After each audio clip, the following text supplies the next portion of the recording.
Desse de detenção ba condenado NCJ com a crime de violação sexual a soro minoridade.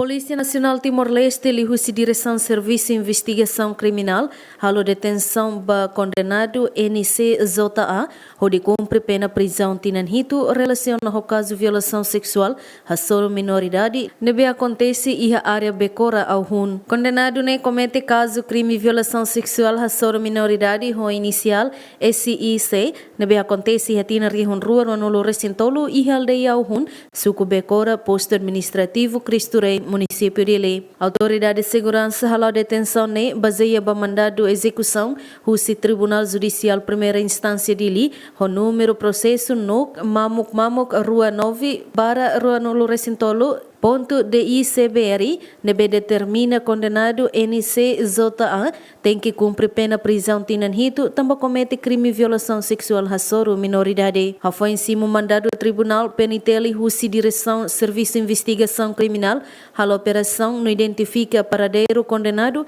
e a nebe consegue deter condenado NCZA e a segunda ne e a área Becora ao Hundile. Foi em halo detenção ba condenado autoridade de segurança continua lori condenado ba edifício de SIC e a quartel-geral peniteli Caicoli onde submete ba processo de investigação molok transfere ba estabelecimento prisão Becora a tu cumpre pena nebe tribunal determinona. Enquanto tira informação nebe GMN acessa katak daudang ne condenado direção Serviço de Investigação Criminal entregam na ba equipa guarda prisional e estabelecimento prisão Becora. E a Código Penal artigo atusida hitunulo recintolo nebe qualia com a ba gravação kata kazente nebe halo agressão sexual sira referido e a artigo atusida hitunulo resinida no atusida hitunulo resinrua no e artigo ne mos cita kata cidadão nebe halo violação sexual hasoro vítima hotinan ki liu sanulo resinhito sehetam pena prisão tinan hat to tinan sanulo resinrua